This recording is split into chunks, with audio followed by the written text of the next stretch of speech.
வணக்கம் மக்களே, welcome to our channel the night watchman connoisseurs. So இன்னைக்கு நம்ம பார்க்க போற team Kolkata knight riders. So ஒரு போன சீசன் வந்து ஒரு மாதிரி மிக்சடு சீசனாக தான், ஆஃப் சீசன் மாதிரி தான் இருந்துச்சு. அதுக்கப்புறம் பார்த்தா உனக்கு மேனேஜ்மெண்ட்ல சேஞ்சு, எல்லாருமே கோச் சப்போர்ட் ஸ்டாஃப் எல்லாத்தையும் பூண்டோட மாற்றி ஒரு புது சப்போர்ட் ஸ்டாஃப் கோச்சிங் ஸ்டாஃப் எல்லாமே வந்திருக்காங்க. அண்ட் கேப்டன் மட்டும் அதே கேப்டன், டீம்ல உள்ள 2-3 முக்கியமான பிளேயர்ஸ் எல்லாமே வெளியே அனுப்பிட்டாங்க. ஆண்ட்ரே ரசல் பவர் கோச்சா வந்திருக்காரு. அண்ட் கேம்ரோன் கிரீன் ஒரு ரெக்கார்ட் லெவல் பிரேக்ல வந்து ஒரு அமௌண்ட்ல சைன் பண்ணியிருக்காங்க நம்ம ஐபிஎல் கான்ட்ராக்ட்ல. ஸோ மதன், நீ உன்னோட கேகேஆரோட பாசிபிள் லைனப் எப்படி இருக்கும்னு சொல்லு. கேகேஆரோட பாசிபிள் லைனப் ஃபர்ஸ்ட் எடுத்த உடனே நான் வந்து இந்த வாட்டி ஒரு பெரிய அதிர்ச்சியோட வரேன். என்னன்னா கேம் கிரீனை வச்சு ஓப்பன் பண்ண போறேன். ஏன்னா ஒரு ஓப்பனிங் வந்து செட் ஆகும்னு எனக்கு ஃபீல் ஆகுது. அது ஸ்டார்ட் வித் கேமன் கிரீன், அப்புறம் வந்து டீம் சேஃபர்ட், அவர் வந்து விக்கெட் கீப்பர் தான் என்னோட டீம்ல. அப்புறம் வந்து ரஹானேட் number 3, Raghuvanshi at number 4, number 5ல வந்து ரிங்கோ ஆடுவேன், நம்பர் 6 ரமன்தீப் சிங், நம்பர் 7 என்னோட குதிரை அனுகுல் ராய். அவருக்கு இந்த 14 கேம் கொடுக்கணும்னு எனக்கு வெஸ்ட் லிஸ்ட் இருக்கு, நல்லாவும் பண்ணியிருக்காரு. And number 8 Akash Deep, number 9 வந்து சுனில் நரேன், நம்பர் 10 வருண் சக்கரவர்த்தி, நம்பர் 11 உம்ரான் மாலிக். அதுக்கப்புறம் இம்பாக்ட்ல வந்து நான் பிளஸிங் முசர்பானி, மனிஷ் பாண்டே அந்த மாதிரி வச்சுப்பேன். ஸோ தட் உனக்கு அந்த டீம் டைம்ல எப்படி சேஃப் இதுவாகுதோ பார்த்துட்டு பண்ணிக்கலாம்னு சொல்லிட்டு, எனக்கு தெரிஞ்ச வரைக்கும் இந்த மாதிரி 11 தான் போவாங்கன்னு நினைக்கிறேன். பார்ப்போம், உன்னோட தாட் சொல்லு. ஓகே, ஸோ எனக்கான கொஞ்சம் வேரியேஷன் இருக்குது. நான் ஓப்பனிங் வந்து ஃபின் ஆலனோட போவேன் கண்டிப்பா. ஏன்னா ஃபின் ஆலன், டீம் சைஃபர்ட் வந்து ஒரு சக்சஸ்ஃபுல் பேரு. அண்ட் அவங்களுக்கு வந்து நல்ல ball on to the bat, ஒரு மாதிரி பயங்கர டேஞ்சரஸான ஒரு பேர்.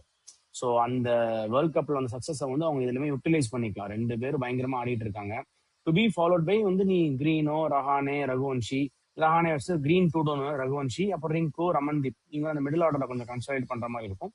அனுக்குல் வந்து பினிஷர்ல வர மாதிரி இருக்கும். ஸோ ரசலை வந்து இங்க ரொம்ப மிஸ் பண்ணுவாங்க. ஏன்னா ஒரு மாதிரி டெத்துல வந்து காட்டடி அடிக்கிறதுக்கு ஒரு ஆள் வந்து கொஞ்சம் ஒரு வாய்டா தான் இருக்கு அந்த ஸ்பேஸ். அப்புறம் இதோட இன்னொரு வாய்டு என்னன்னா, பவுலிங்ல எல்லாருமே இன்ஜூர்டு இல்லைன்னா அன்அவைலபிள், அந்த மாதிரி ஏதோ ரீசன்ஸ். முஸ்டாபிசூர் ரஹ்மான் வந்து அவரை வந்து நம்ம பேன் பண்ணிட்டோம். இது பத்திரானா வந்து இன்ஜூரி அவைலபிள் இல்ல. ஆமா, என்ஓசி கிடைக்கலையா? ஓகே, அதுல இன்ஜூரின்னு சொல்றாங்க நிறைய பேர். இன்ஜூரினால என்ஓசி கிடைக்கல, அந்த இன்ஜூரி இருக்கிறதுனால அவருக்கு அந்த இன்னும் வந்து ரெக்கவர் ஆகல. சோ ஏர்லி கேம்ஸ் மிஸ் பண்ணுவாரு. ஓகே, சோ அதனால அங்க ஒரு ஆளு. சோ வைபவ் அரோரா இருக்காருடா, நீ வைபவ் அரோரா மிஸ் பண்ணிட்டேன்னு நினைக்கிறேன். ஆமாடா, நான் உம்ரான் மாலிக்க போட்டுட்டேன். மேபி அதான் வைபவ் மாலிக் நான் போட்டேன். பாசிபிளி வைபவ் அரோரா, நான் ஆகாஷ் சிங்குக்கு இருக்காரு நான் அப்படின்னு யோசிச்சிட்டேன். கரெக்ட். வைபவ் அரோரா அண்ட் ஆகாஷ் தீப் தான் ஆடுவார்னு நினைக்கிறேன். ஆனா அதுவே ரொம்ப கொஞ்சம் வீக்கானதான். ஏன்னா வைபவ் அரோரா நம்பி டெத்துல போட முடியாது. ஸோ டெத்தில் போடுறதுக்கு ஸ்பின்னர்ஸ் நரேன் அண்ட் வருண் 2 பேர் இருக்காங்க. அனுகுல் ராயும் யூஸ் பண்ணுவாங்க ஸ்பின்ல. கேமரூன் கிரீன் வந்து அதான் கேமரூன் கிரீன் ஒரு தேர்ட் சீமரா வந்து உள்ள இருப்பாரு. ரமன்தீப்பும் ஓவர் போடுவாரா, நான் போடுவாரான்னு எனக்கு தெரியல. ஸோ அப்படிதான் இருக்கு. ஆக்சுவலி பிளஸிங் முசர்பானி வந்து ஆடுவார்னு நினைக்கிறேன். ஏன்னா ஒரு கொஞ்சமாவது ஏதாவது ஒரு ஆள் டிஃப்ரெண்டா வேணும்ல. பட் இதுல எப்படி இவங்க எப்படி அகாமடேட் பண்ண போறாங்கன்னு தெரியல. ஏன்னா ஃபின்னாலன் வந்து மேல வச்சிட்டாங்கன்னா நான் பிளஸிங் ஆட முடியாது, ஆடுற மாதிரி இருக்கும். ஆமா, இப்போ புரியுதா உனக்கு? இப்போ நீ சொல்ற காம்பினேஷன்ஸ் வந்து deadly combo, Brendon McCullum, Dwayne Smith combo மாதிரி நீ சொல்ற, எனக்கு வந்து புரியுது. ஆனா இவங்களுக்கு என்ன ப்ராப்ளம்னா, இவங்க லோக்கல் விக்கெட் கீப்பரை ரெடி பண்ணவே இல்லை. இப்ப தேஜஸ்வினி சிங்னு ஒருத்தர் எடுத்து வச்சிருக்காரு. அவரு வந்து பயங்கரமான ஒரு top order batter, local tournaments எல்லாம் பர்ஃபார்ம் பண்ணிட்டு இருக்காரு பயங்கரமா. இப்ப என்னன்னா, இப்போ அவங்களுக்கு வம்சாவிலேயே பிரச்சனை. தினேஷ் கார்த்திக் அப்புறமா ஒரு விக்கெட் கீப்பர் ஸ்ட்ராங்கா இல்லவே இல்லை, இந்தியன் விக்கெட் கீப்பர். இப்ப டீம் சேஃபோட விக்கெட் கீப்பருக்காகவே ஆடி ஆகணும். ஃபின் ஆலன் இல்லைன்னா உன்னால பவுலிங்ல வந்து அர்ஷித் ராணா மாதிரி ஒரு பேஸ் லீட் பண்ணாத ஒரு அட்டாக் இருக்கப்போ அங்க வந்து ஸ்ட்ரகிள் ஆவாங்க. ஒரு ஸ்ட்ரைக் பவுலர் இப்போ 140+ உனக்கு ஓவர்சீஸ் ஆப்ஷன்ஸ் தான் கிடைக்கும். ஆகாஷ் இப்போ 140 போட முடியுமா? முடியாது. அதுக்கப்புறம் இவர் வைபவ் அரோரா கண்டிப்பா முடியாது. அவர் வந்து ஸ்விங் மட்டும் தான், ஏர்லியா ஸ்விங் 2 ஓவர்ல கட் ஆயிடுச்சுன்னா கஷ்டம். ஸோ அந்த இடத்துல அவங்க வந்து மாட்டிப்பாங்க. அதனாலேயே அந்த 2 காம்பினேஷன் ஒர்க் ஆகாது. அதனால கேம் கிரீனை முன்னாடி இறக்கிட்டேன். ஞாபகம் இருக்கா உனக்கு? கேமரன் கிரீன் இந்தியா கூட ஆடினப்போ 5 மேட்ச் T20 சீரிஸ் நினைக்கிறேன், போட்டு பொழந்தாரு. மும்பைல கூட 100 அடிச்சிருக்காரு டாப் ஆர்டர்ல ஆடுறப்போ. ஸோ அதனாலதான் நீ கிரீனை வந்து கீழே இறக்க உனக்கு அது யூட்டிலைசேஷன் ரொம்ப கம்மி ஆயிடும். அவருமே வந்து ரன் ஹங்கர்ல இருக்கிறதுனால டாப் ஆர்டர்ல இறக்கி விட்டு பெஸ்டா நீ ஆடு அப்படின்னு சொல்லி விட்டுடலாம். ஸோ அந்த நம்பர் 3 தான் அதிகம் செட் ஆகும், அதான் சொல்றேன். ஓகே, இல்ல கரெக்ட் தான் நீ சொல்ற காம்பினேஷன். பட் எனக்கு என்னன்னா, பிளஸிங் முசர்பானிலாம் வந்து ஃபர்ஸ்ட் டைம் அவர் ஐபிஎல் ஆட போறாரு. ஆர்சிபிக்கு முன்னாடி ஆடி இருக்காரு. ஆமா, அவர் ஆடினது இல்ல. பட் என்ன லெவல் சக்சஸா இருக்கும்னு தெரியல. ஏன்னா நீ வந்து ஒரு ஃபாரின் ஸ்லாட் நீ அவருக்கு கொடுக்குற. இப்போ வந்து ஃபார் எக்ஸாம்பிள் இப்ப ஸ்டாருக்கு இப்ப அந்த இடத்துல முன்னாடி யார் யார் ஆடிட்டு இருந்தா பார்த்தா ஸ்டாருக்கு, இப்ப ஆண்ட்ரிக் நார்கியா. ஸோ அந்த மாதிரி ஒரு எஸ்டாப்ளிஷ்டு ஒரு ஓவர்சீஸ் சீமர் தான் வந்து டெஃபினட்டா போலாம். Also KKR sorry Kolkata Eden garden உனக்கே தெரியும் ரன்னு 250 ரன்லாம் ரொம்ப அசால்ட்டா வரும். ஸோ அந்த இடத்துல வந்து இப்ப இவர் போட்டு 55 ரன் 4 ஓவர் 55 ரன் கொடுக்கறத யாரு வேணா கொடுத்துட்டு போயிடலாம். ஸோ அதனாலதான் நான் அப்படி யோசிக்கிறேன். இப்ப பத்திரானந்தா வேற கேஸ்ல, இப்ப பத்திரானந்தா ஆப்வியஸ்லி இவங்க 2 பேரும் ஆடி இருக்க முடியாது. ஆடலாம். ஆமா ஆமா அதுதான் மேபி அதனாலதான் நான் சொல்றேன், ஏதோ ஒரு தாட் ப்ராசஸ்ல அவங்க பிளஸிங் முத்தரப்பனை பார்த்திருக்காங்க. நீ சொன்ன மாதிரி முதல்ல இப்போதைக்கு நம்ம இதை வச்சு பாத்துக்கலாம், பவுலிங்ல எவ்வளவு அடி வாங்கிக்கலாம், பிரச்சனை இல்லை அப்படி பார்த்தா. எனக்கு சுனில் நாராயணுக்கு உனக்கு வந்து இன்ஜுரிஸ் கார்டு இருக்கு. இப்ப 2 பேருமே வந்து சுனில் நாராயணன் ஓப்பனிங் ஆடல. ஏன் காரணம்னா அவரு கையில வந்து இந்த சிபிஎல் அடிபட்டிருக்கு, பெருசா இன்ஜுரி ஆடுறதுல அவருக்கு ஷார்ட் பால் ட்ராப் போட்டு விக்கெட் எடுத்துட்டாங்க. எனக்கு தெரிஞ்சு இந்த வாட்டி நிறைய இம்பாக்ட் பிளேயர் ஆட கூட வாய்ப்பு இருக்கு. அவரு வருண் சக்கரவர்த்தி தான் going to lead the attack நினைக்கிறேன், பவுலிங் அட்டாக். அதான் அதுவே ஓகே தான். ஏன்னா நிறையலாம் இனிமேலாம் வச்சுட்டு ஓப்பனிங் சொல்லி அந்த அந்த இதெல்லாம் ரொம்ப முடிஞ்சு போன டெக்னிக். அது அந்த செஸ்ல பண்ணுவாங்க பார்த்திருக்கியா, பழகுறவங்க இப்பதான் ட்ரைனிங்லாம் பழகுறவங்க 4 ஸ்டெப் மேட்னு ஒண்ணு இருக்கும். அம்மா இந்த பானை வெளியே வச்சு அந்த இதை வந்து ஓரத்துல வச்சு அடிப்பாங்க. அது வந்து சின்ன குழந்தைங்கன்னா அது ரொம்ப லைக் பண்ணி ஆடுவோம். ஏன்னா அது ஃபர்ஸ்ட் அவங்க கத்துக்கிற ஒரு டெக்னிக். ஸோ அந்த மாதிரி இந்த டெக்னிக் வந்து சுனில் நாராயண வந்து ப்ரொமோட் பண்ணிட்டு இருந்தாங்க. அதெல்லாம் வந்து இப்போ ரொம்ப அவுடேட் ஆயிடுச்சு. ஏன்னா அவனுக்கு பவர் பிளேல விக்கெட்டே விடாம எல்லாம் 60, 70, 80 அடிச்சிட்டு இருக்காங்க. ஸோ அதனால நரேன் பண்றதை இப்ப நார்மல் எல்லா பேட்டர்ஸுமே எல்லா டீம்லயும் பண்ண ஆரம்பிச்சிட்டாங்க. சாம்சன் இங்க, அபிஷேக் சர்மா, அப்புறம் பிரியாங்க் சாரியா, எல்லா டீம்லயுமே இததான் நேச்சுரலா பண்ணிட்டு இருக்காங்க. அதுக்கு பேரு எக்ஸ்பெரிமெண்ட் பண்ண தேவையில்ல. கரெக்ட். அதுக்கு பேரு பின் சீட்டர். அது வந்து ஸ்பெஷலிஸ்ட் ரோலா ஒரு காலத்துல இருந்தது. எப்பன்னா கம்பீர் வந்து கேப்டனா இருந்தப்ப இருந்தது. இப்போ பேட்ஸ்மேனையே பின் சீட்டரா மாத்த ஆரம்பிச்சிட்டாங்க நம்ம ஆளுங்க. நீ போ, விக்கெட் ஆனாலும் பரவாயில்ல, உனக்கு பின்னாடி ஆள் யாராவது ஸ்டெபிலைஸ் பண்ணிப்பான்னு சொல்லிட்டு பின் சீட்டர் ரோல பேட்டரி எடுத்துக்கிறதுனால நம்ம 50, 100 தான் அவங்க கன்சிடரே பண்றது இல்ல. எனக்கு 10 பால்ல 300 ஸ்ட்ரைக் ரேட் அடிச்சா போதுன்ற மாதிரி இப்ப மாறிடுச்சு. ஸோ அதனால நிறைய வேல்யூ இனிமேட்டு வந்து கம்மியாயிடும். அண்ட் அவருமே பவுலிங் மட்டும் போட்டாலே பெட்டர். ஆனா பவுலிங் போட்டாரு 4 ஓவர் 35 ரன் கன்ஃபார்ம். அதான் அது பவுலிங்க்கு ஓகே தான்டா. ஏன்னா 4 ஓவர் வந்து நிறுத்திடுவாரு கண்டிப்பா. வருண கூட அடிச்சிருவாங்க. ஆனா நரேனை வந்து அந்த அளவுக்கு 50 ரன்லாம் அவர் போனதே கிடையாது. அதனால அவர் கண்டிப்பா விக்கெட் எடுத்து நிறுத்திடுவாரு. ஸோ அதனால இதுதான் மோஸ்டா காம்பினேஷன் இருக்கும். அதே மாதிரி பேசர்ஸ் ரொம்ப வீக்கா இருக்கு. எஸ்ஆர்எஸ்க்கு சொன்ன மாதிரி தான், அங்கேயாவது உனக்கு அங்க 2மே வீக்கு. நீங்க வந்து ஸ்பின் டிபார்ட்மெண்ட் நல்லா தான் இருக்கு, பேஸ் டிபார்ட்மெண்ட் கொஞ்சம் வீக்கா இருக்கு. பேட்டிங் ரொம்ப டாப் வந்து கொஞ்சம் ஹெவியா இருக்கிற மாதிரி இருக்கா. ஆனா மிடில்ல வந்து கொஞ்சம் ஸ்டில் எனக்கு இந்த ரிங்கு சிங், ரமன்தீப், அனுகுல் ராய், நீ சொல்ற லோக்கல் டேலண்ட் லோக்கலா நல்லா ஆடி இருக்காரு. பட் இன்டர்நேஷனல் லெவல் அந்த அளவுக்கு அந்த ஐபிஎல் ஹையஸ்ட் ப்ரூவ் பண்ணல. அங்கிரிஷ் ரகோவன்சி இருக்கார்ல, அவரும் ஸ்கை மாதிரி நல்லா ஆடக்கூடிய பிளேயர் தான். சோ போன வாட்டியே வந்து நல்ல சான்ஸ் கிடைச்சிட்டு ஆடினாரு.